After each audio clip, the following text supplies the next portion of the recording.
everyone. Welcome to episode 2 of Accessible Living with Ninja Nick. My name is Kevin Lockwood, and I'm one of the co-hosts of this new podcast, and I'm joined by my son, the other co-host, the one and only Nick Lockwood. Everybody, and welcome back to another edition of Accessible Living with Ninja Nick. We hope you enjoyed getting to know our family in the first episode. If you haven't checked it out, please make sure to go back and listen, as it gives an introduction to our family and how we got into the life of accessible living. Thanks, Nick. In today's episode, we are going to take a deep dive into the world of home modifications and how they can help you or your loved one living with a disability. Specifically, we'll take a look at what we have done as a family to make our home accessible, and some of the topics to be covered include ramping our walkway into the home, widening of the doorways, the layout and design of the interior of your house, accessible bathrooms, ceiling lifts, ranch-style home versus a two-story home, and much more.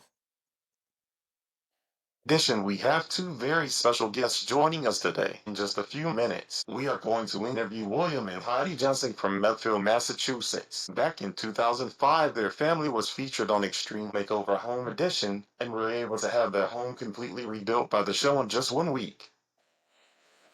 Man, that was such an awesome experience for them. And I can remember seeing this episode on TV back in 2005. It's hard to believe that it's been 20 years.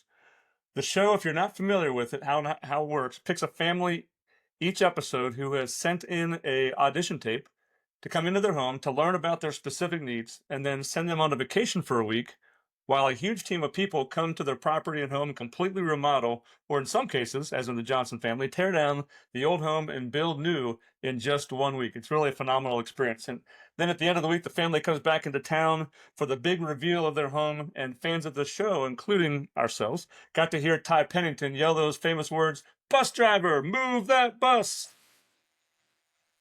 Before we bring in our guests for this episode, let's chat about some of the house modifications we have done to our home over the years.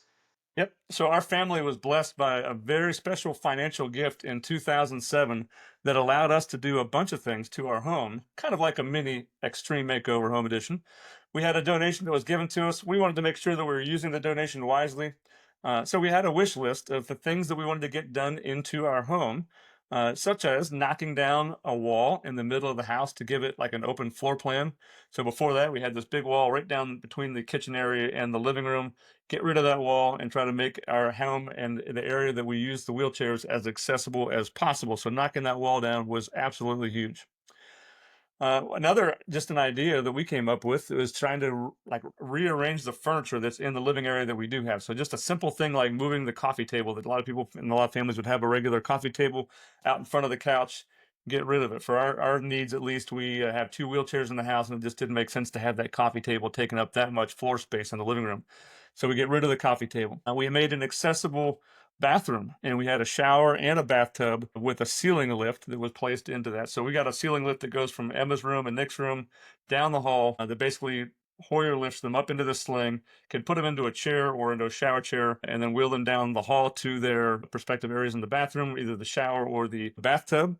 And cool thing about our bathtub is that we ended up raising it up about 2.5 feet off the ground, maybe 3 feet off the ground, but it's enough that we can basically be able to bathe them without breaking our backs and having to have much concern there. And then the shower is like 6 feet by 6 feet. It's a huge open space, and that's a really important thing to keep in mind as well. Some other things that we did was widening the doorways. That's important, of course, to the bedrooms and certain areas of the house. We also added on to the back of the home to make a new kitchen area. And so what we ended up doing with the old kitchen is that's the part of the bathroom that was that I just mentioned a minute ago. And also we ended up making an upstairs laundry room. So we had washer and dryer down in the basement before that. We ended up closing that operation down in the basement and moved everything upstairs. And at that space where the old kitchen was now is the laundry room plus the new accessible bathroom. And of course, there's a wall separating the two.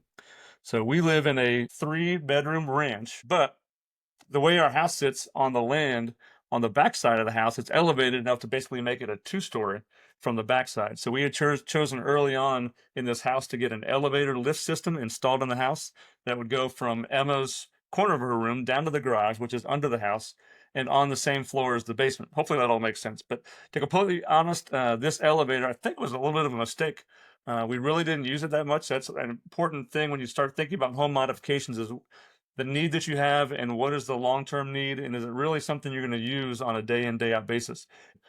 We got excited about having a elevator installed in Emma's room, and we ended up not using it a whole lot. And so as a result, it sat and ended up needing repair.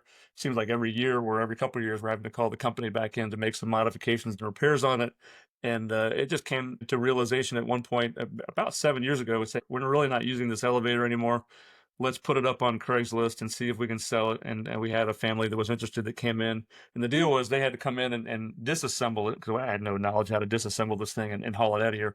So they came in, were able to disassemble it, and we gave them a great deal. And they were able to set this up in their own home and hopefully still using it after these 7 years that it's been out of our house.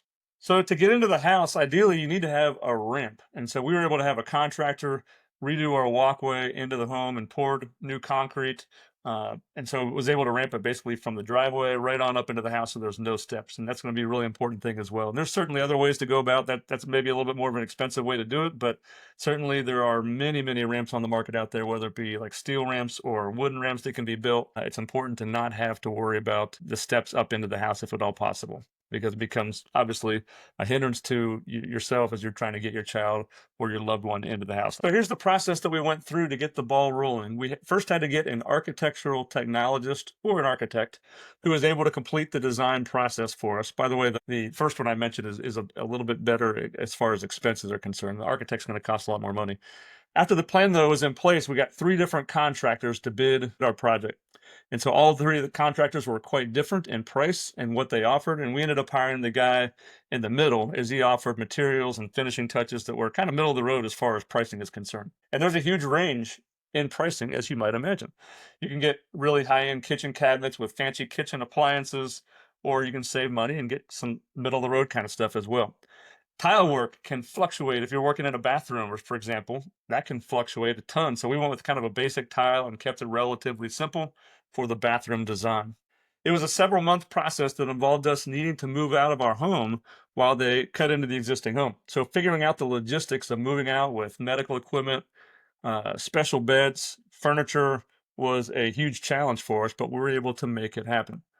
So the story goes like this. So we, 2007, again, started this project. We finally settled in on our contractor. And for the first few weeks, they were able to work outside. They were able to do some of the framing on the outside of the house, do some of the digging. And that wasn't a huge deal. But when they start cutting into the house, obviously it's going to create a huge dust and a huge mess on the inside of the house. So we ended up needing to move out for an extended period of time. So we were really fortunate. We had some acquaintances of our family, really good friends of my parents, that had a home that was available. While they were trying to sell it, it was kind of this transition phase for them. And we were able to move into their home for maybe a couple months or so. I would say it's anywhere from 5 to 8 weeks or so. We were able to move into that property, and it worked out great. It was a 2-bedroom. It was already accessible, and it had a little park out back for this little community. It was really cool to be able to take the kids out there and walk around that trail. And then it got to the point where they ended up selling the property, so we had to move out. A little bit of an inconvenience, but we were able to move in with my parents for the next few weeks and settled into their property. They've got 2 bedrooms back, guest bedrooms, that we were able to kind of settle into for those few weeks, and it worked out great. And then we were able to finally move back into our house once the house was completed. So it's been a huge blessing to have the extra space, and our current home meets all of our needs. That's the most important thing. Sure, it'd be nice to have slightly larger bedrooms or closets, but overall, it's really worked out well for us. If you are listening to our podcast, please fast forward to 14 minutes and 21 seconds. Otherwise, enjoy the video of our home modifications. As you can see here, as we lead up the walkway, easy to get up into the house, no steps. We ramped it right up into the house, so there's easy access into the house here. Hey everybody, welcome to the Lockwood household. As mentioned earlier in the podcast, we had a chance to make an accessible home back in 2007, so I'm going to take you on a quick tour. Here's down the hall, and as mentioned, the ceiling lift, and that's been very helpful to be able to get the kids in and out of their chairs if needed. Right on in here to the bathroom, which we'll show here in just a minute. And leading down the bedroom to bedroom number 1 on the left here is Nick's room. Again, we've got the ceiling lift up there and right over top of his bed. And it's not a huge room, but it's enough room to be able to get his chair in here and get him out into his bed. And we were able to recently get him a sleep number bed. And that's an air mattress right there. We'll talk more about bedding and options and so forth later in another episode. Down the hall here, we have Emma's room. And once again, ceiling lift that goes into her room. Again, a bed that's raised. It's a sleep number bed. And then our bedroom over here. Coming back down the hall, let's talk about the bathroom. So here we are taking a quick tour of the accessible bathroom that we had made down in 2007. And here's just a quick look of both sides.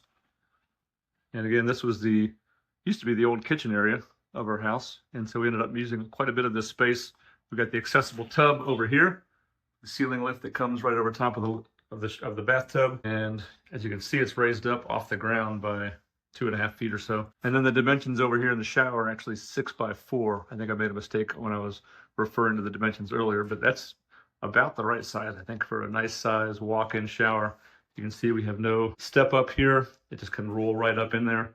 So we do throw a couple towels down on the ground typically because you'll get some water that'll splash out, but it's not too bad. And then we've got also over here, just kind of an accessible area for the sink as well. So there's the tour of our bath and shower. Back here, just showing some of the widened doors that we had done. This one is actually well over 36 inches. I can't remember the exact dimension of this, but we had this widened quite a bit to allow us to be able to make the swing with Nick's chair into this room here so it wasn't destroying the walls. Same thing down here with Emma's room. We've widened that doorway. All right, here's a quick video of the rest of the house. And as you can see, we've got a wide open floor plan. Yeah, Nash wanted to be a part of the video as well. Back in 2007, when we had the addition put on, this used to be a wall starting right about here and over this direction. And as a result, it kind of blocked off this area. As a result, knocking the wall down made a really wide open floor plan. As you can see, no carpet, all hardwood floors throughout, which makes it really, really nice with wheelchairs.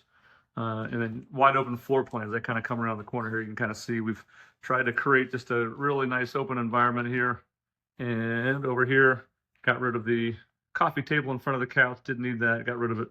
And then leading down this way, here's our addition that we had put on back in 2007. So that whole room where the kitchen is now, that's all an add-on. And the kitchen used to be back over this direction behind these doors. We had this kind of blocked off now, and we have an upstairs laundry room. Just real quickly, I'll open the doors there and show you. It's small. If I were to do this over again, I probably would want a little more space.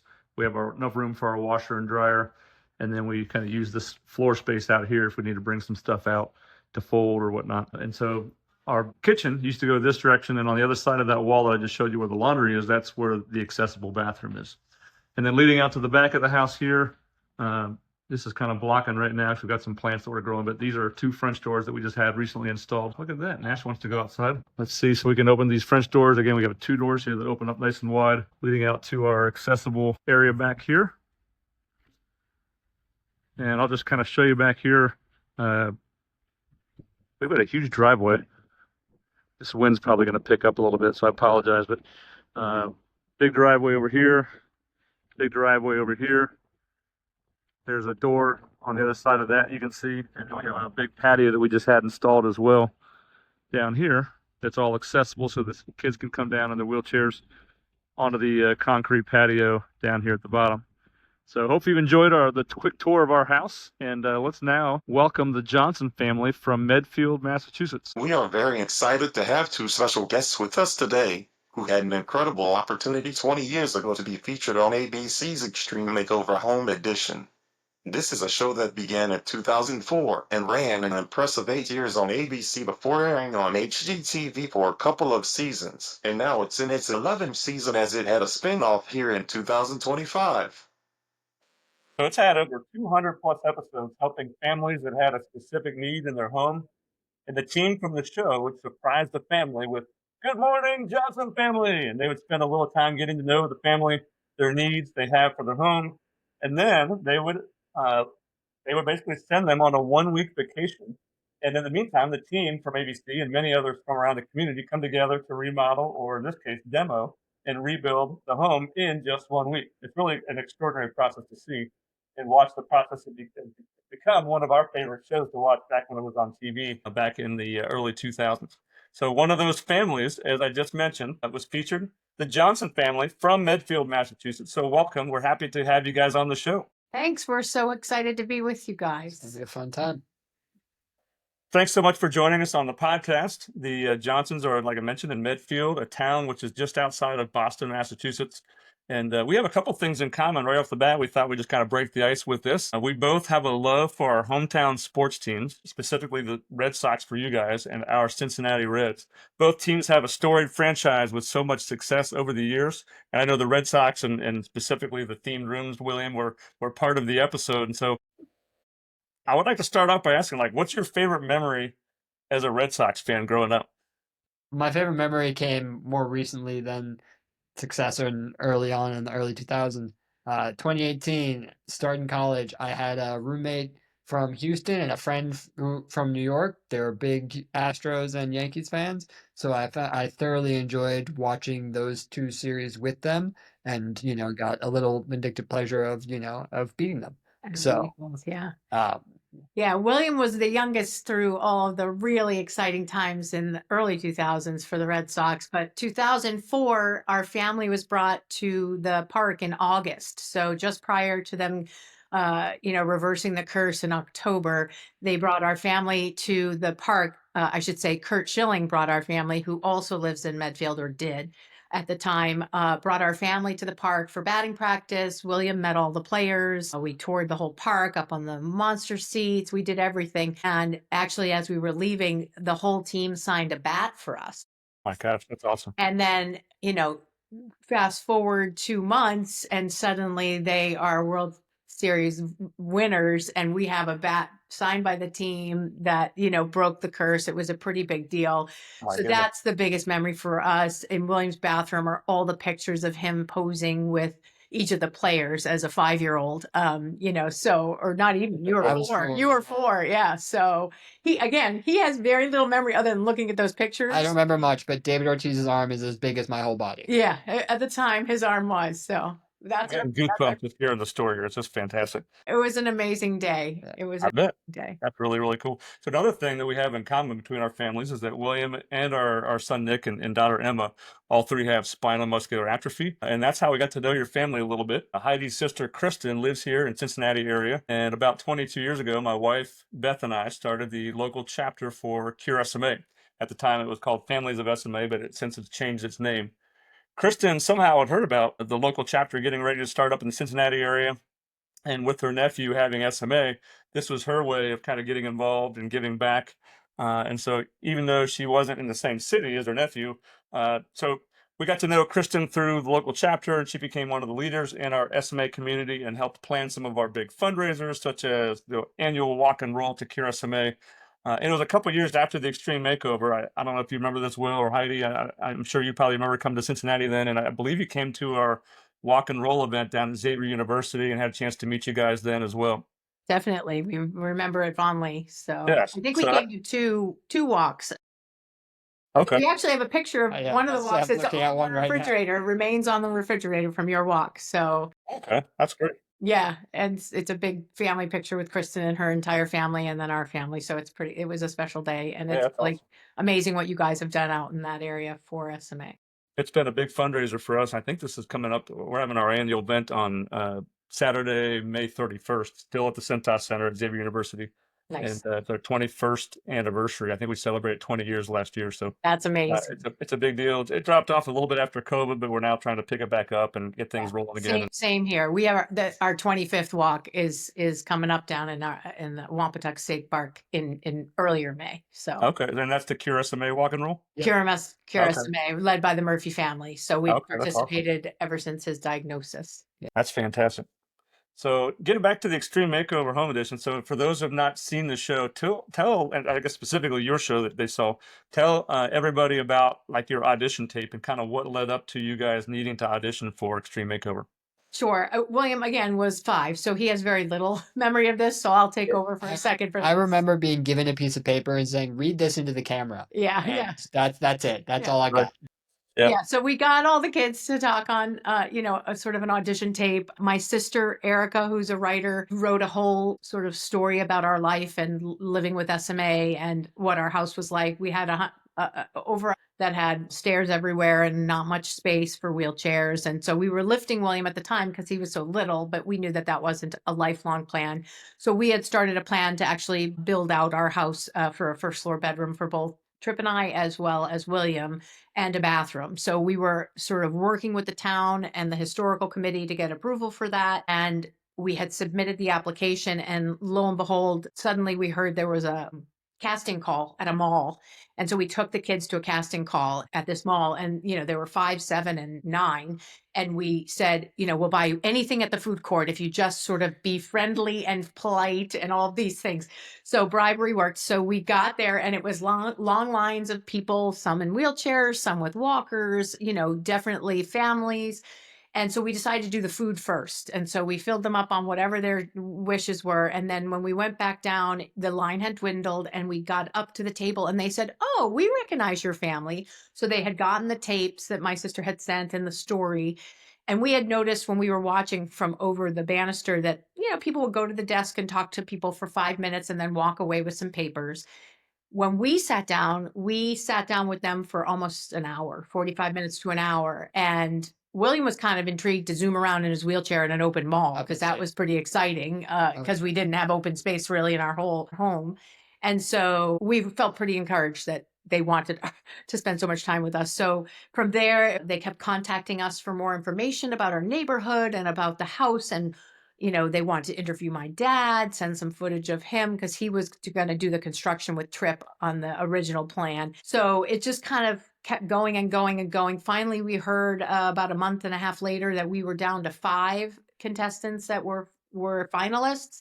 And then they told us that there'd be a date in which we would hear whether had been picked. And that date, we were either going to get a phone call that said, "Thank you, you weren't picked," or there would be a bullhorn in our driveway that said, "Good morning, Johnson family."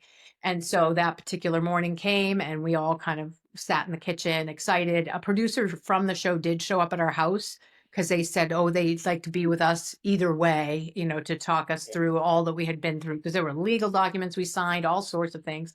And then lo and behold, the bullhorn did sound, and we were rushed out of the house, and it was just a big, crazy, chaotic week of amazing things. So I know that was a really emotional time for you guys. it really was. We watched the video this past week again. Of course, we saw it years ago, but I wanted to go back and refresh my memory. But I mean, it just seemed like it was a really emotional time when that bullhorn sounds, and you guys come rushing out of the house. I just can't imagine what that feels like, to have that peace of mind that your house is going to be taken care of now, and the needs for William and you guys just being able to Yeah. go off for a week and enjoy whatever I can't remember where you guys ended up going, out west somewhere.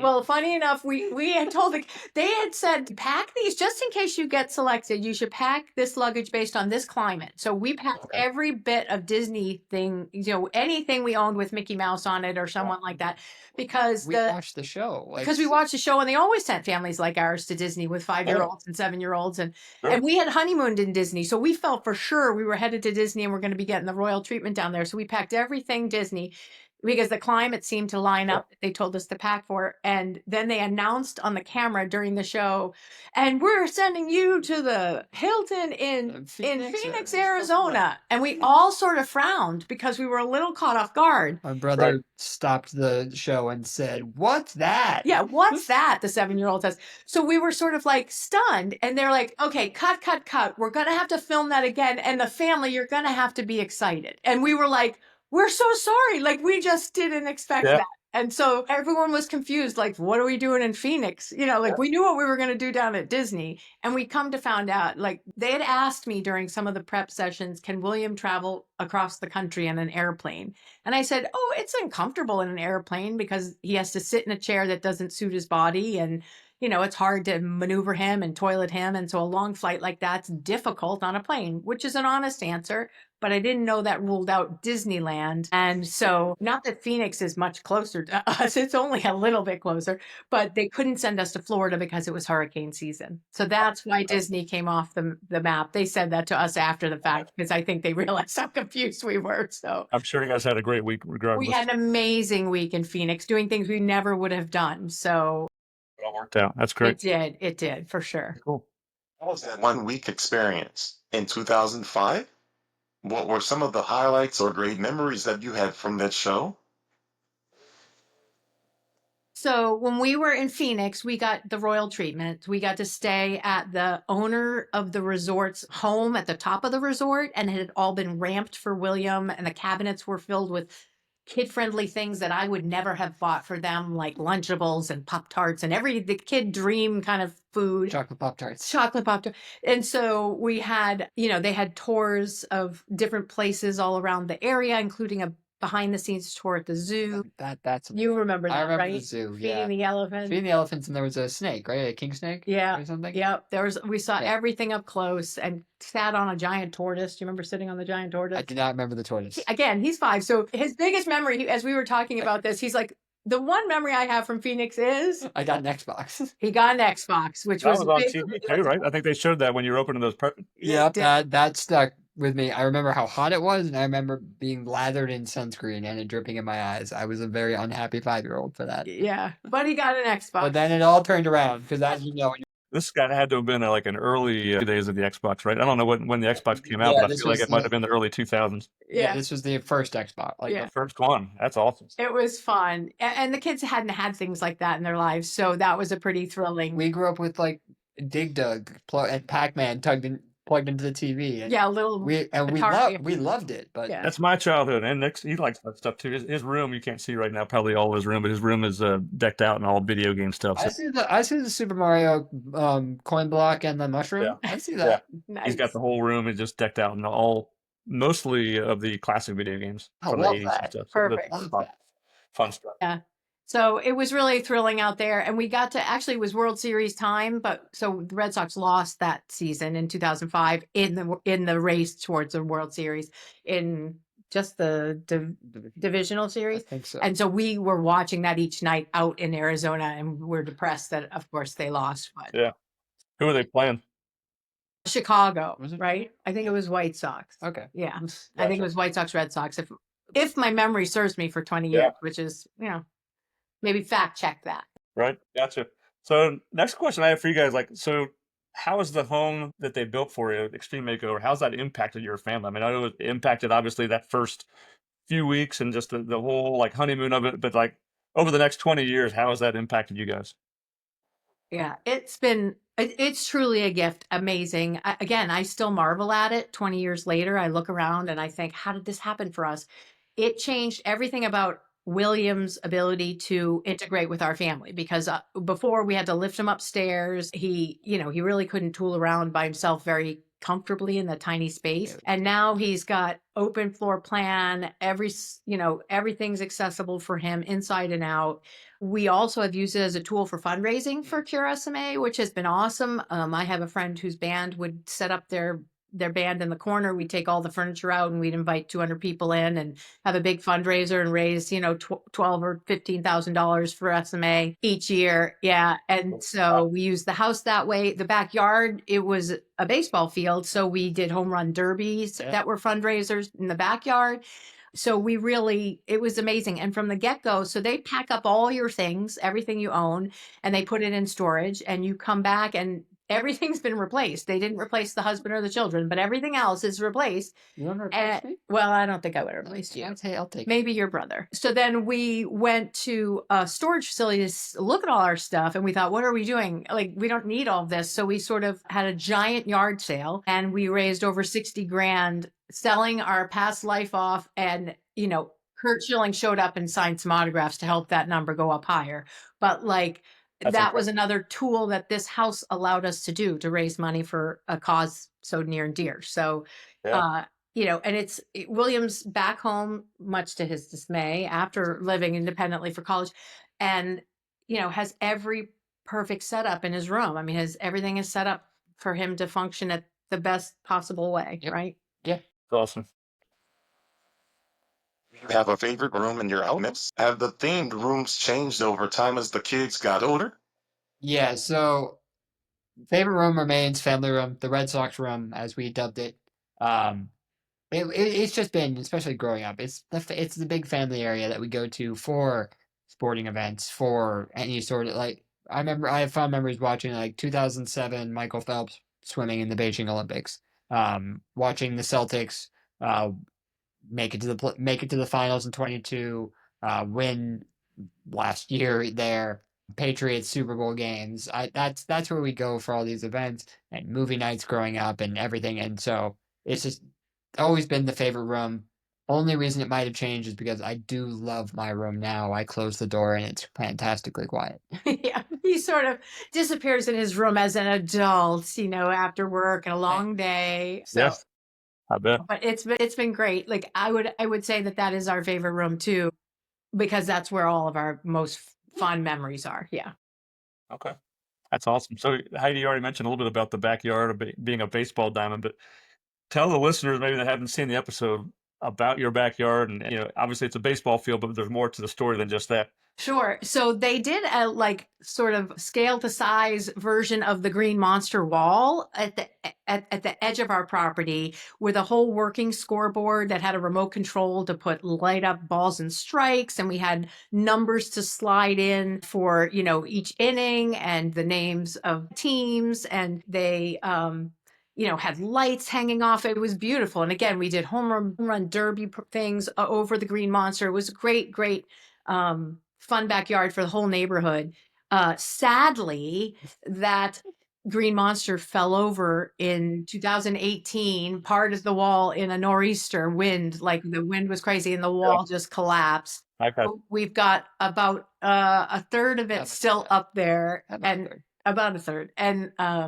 And so it's kind of messy. We talked about do we put it back up? Like what's, and it never was a priority, but it was amazing. And when we had it, and the neighborhood kids loved it so much so that when the kids were growing up, the younger kids in the neighborhood, I just opened it up to anyone in the neighborhood. So it became sort of little park, if you will, because they would just come over and play and hit wiffle balls and over it. And, there's a play set out there that was also set up for our family. And so, people would bring their play dates in our backyard all the time, which was Fun memory is 16-year-old waking up on a Saturday, obviously not early because Saturday I get to sleep in. Wake up, look out the back door, look there. I'm like, why are there 7-year-olds just in the backyard running around and screaming? Yeah, a whole lot of them having fun. So that's it became sort of like a very, neighborhood friendly space. And we were happy to let everyone use it because it was just a really cool space. So it's the actual field is still in place.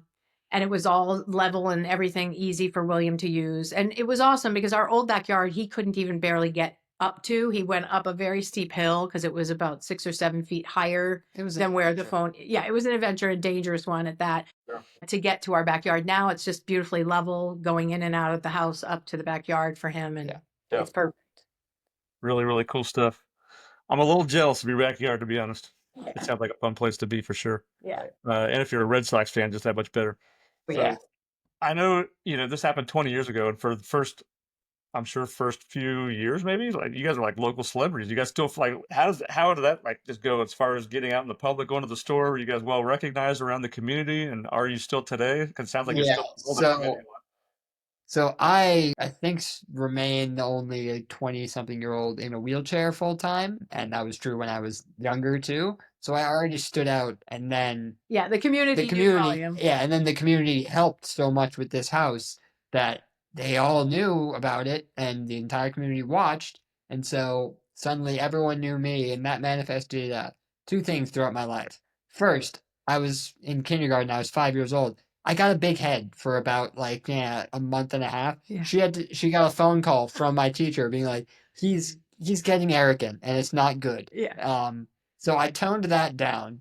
But the other part was everyone knew my name and I knew no one's name. So I would be out with her shopping, tooling around the aisle. Somebody like, William, hi! I helped on the house. I'm like, who are you? Yeah. It was wild, and it remains. We still have people that say, "Wait a minute, are you the Johnson family?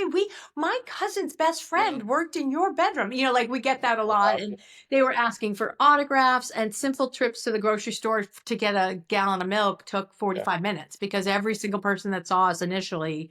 It was unbelievable. We had so many people would just come up and knock on the door. It aired the Sunday before Thanksgiving.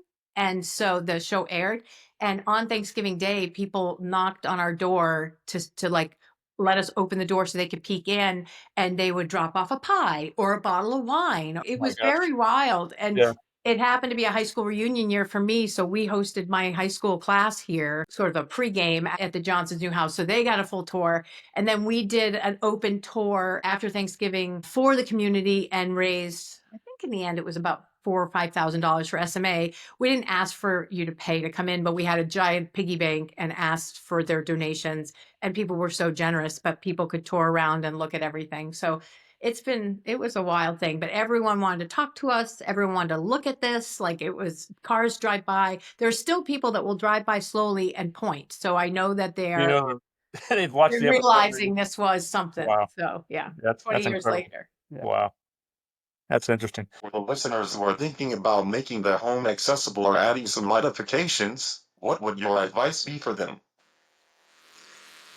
So a couple of things I think are vital is, so the door handles are all the accessible handles, and William can maneuver those. It's an effort, right? Your Yeah. bedroom door. I can do them though. He can do them. So they're the latch ones versus a knob. And that was all done. And that was great. I'd say the most important thing is the height of beds and changing areas and toilets to be high enough so that the bend is really limited for backs. And so we were able to make sure all of that is at the right level to like let me still be able to do everything without trouble. And then the most exciting thing that they offered to William too is this seamless open space. Like, he can just go every single place. There's an elevator inside. He can go upstairs. Of course, when the siblings were 7 and 9, they really didn't want William upstairs. They were like, get away.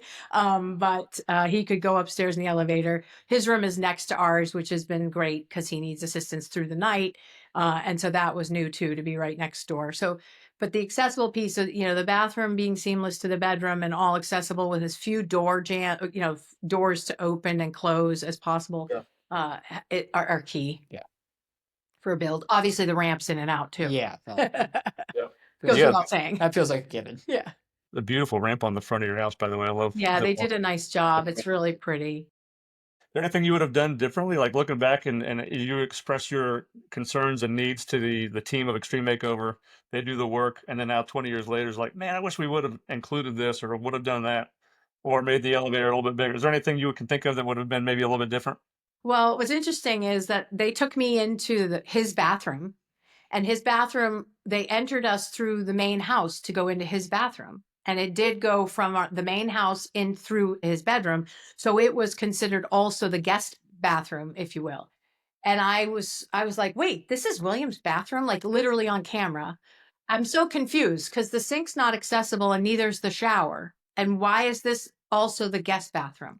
So I said all of that on camera, obviously edited out. I said real quick, cut. Cut. Yeah. Take again, Heidi. Stop being honest and rude. And so I was so confused by that. Now, my dad is a builder by trade, and so we renovated everything. So we moved William's closet and created a private accessible bathroom for him and a little half bath for guests that are no longer connected. His toilet has been raised up so that you don't have to lean down. It's like a tall throne. Yep. And then the shower, we sunk the pan so it wouldn't like fill the bathroom with water. But it, his shower chair rolls into it. And that we put his the changing space right within the wet space instead of out into the bedroom where they had it way across the room where we would be going across the nice hardwood floors with a wet shower chair. It didn't make much sense. So we actually had to redo all of that. What's interesting is that we had been to several builds right after ours, one of which was actually near you guys for other SMA families. And we told them, you've done this incorrectly, and they redid it. Like, we've learned a few things. We learned a few things and they learned a few things through helping our family. Okay, that's fantastic. Hey, a question for you guys can the viewers go and watch this still? I know I've seen it on YouTube, and the picture quality on YouTube for whatever reason is not super good. So I'd love to be able to see it, or have the viewers be able to go and watch this on TV. Do you know like what season it was, what episode it was, and whether or not it's still on reruns on TV? Yes. We were checking that a bit this week. We believe it's on Hulu. It is on Hulu. She confirmed it's on Hulu. Season 3, episode 12, I it's think. 12 or 10, but It's the Trip Johnson family. Yeah. So Trip Johnson family, and it's season 3 of the original. Yep. And back in 2005. Yeah. And it is, I think it's once we saw it as listed as episode 10, but when I was on Hulu, it said episode 12. Gotcha. Okay. And for the viewers listening, go watch it. I mean, it's absolutely phenomenal. And I've been watching Extreme Makeover probably every episode that came out, and the Johnson family is right up there at the top as far as like what they've done and just the special things they've done. And Kurt Schilling coming out and surprising you guys was so cool. And just, I mean, there's so many great things about the episode. I don't want to give too many surprises away, or like the Fenway Park in the backyard. I mean, it doesn't get much cooler than that. No, it was amazing. Funny story about Kurt coming out from behind the mudroom door. We had gone into our family room, the Red Sox room, as we hailed it, because it's filled with Red Sox memorabilia, like Jason Varitek's whole catching uniform and a Ted Williams signed baseball and all sorts of fun things. And we're in there, and they said, "Okay, why don't you check out behind what's behind that door?" And I was like, "Oh, okay," because everything, you'd open a door and have to act naturally surprised or whatever, emotional. And so I opened it, and he's a very large man, and he's standing right there with his glove in front of his face, Yeah. in his full uniform, and he's very tall in his cleats. And he caught me very off guard. So I kind of screamed and I backed away because I was so frightened. And I didn't realize there was a couch right behind me. So I fell onto the couch. So again, more moments of editing. Sure. Luckily, that was So not seen. you can actually see the start of it if you Yeah. watch. You see her legs catch right as they cut I have it. to go back and watch that. That's Yeah, hilarious. yeah. That's so funny. It was so Very cool. So we're wrapping things up. I want to be sensitive to your time. I know we've been chatting for a while, and I really appreciate you guys coming on. But I'd love to know just kind of where you guys are now, like 20 years later, William, and your siblings as well. What are they up to? And I know that it could be a wide open question, but I'd love to hear about what Abby and Matthew are doing as well. Absolutely. I'll start with myself. I was happy and fortunate enough to just kind of have a fairly normal high school experience with Medfield High. Followed right after my brother and sister in that sense. Then continued to follow right after them. Went to college, got a degree in computer science and statistics, and I say I got lucky, but got out of college and 2 months later or 3 months later, got a job working in professional sports with the New England Revolution doing analytics, hence the sweatshirt. But I'm still doing that today. It's awesome. I love it. Couldn't ask for any other profession. As far as Abby and Matt go, my sister got married a year and a half ago, and she works in Portland, Maine, sorry. Portland, Maine as a structural engineer, and her husband is a history teacher in high school up there. My brother just is about to graduate from med school in this coming May at Columbia in the city, and he'll be staying in the city for his residency. So I hope to go visit him some more. But yeah, everyone's doing really well, and just keep going every day and enjoying what we have. It's awesome. It's so fun to see like where you guys were in 2005, and that's where like my memory and pictures of you guys so young. And now you're telling me all this great stuff that you guys are doing, and you guys are all grown up, and it's just fantastic. So Yeah. super cool stuff. So yeah, thank you guys so much for allowing us to interview and learn more about your Extreme Makeover Home Edition. Again, listeners, go check it out. It's definitely worth your time. It was an amazing thing. It changed our lives so drastically. I mean, just so blessed to have the community step up and make it very easy for us to raise William and have him feel included in everything we did as a family and feel included in the community, quite frankly. And then because of all of that positivity, and we have 3 functioning adult kids now and feel very lucky that they've all found their places in the world. And it had a lot to do with the fact that this space around us was just such an amazing space to raise them in. So we're very blessed. We appreciate your having us on. Yeah, it's been fun. It's been fun. Like and subscribe to our podcast. Share it with friends and family that might find this information interesting and useful for their lives. Until next time, thanks for watching another episode of Accessible Living with Ninja Nick.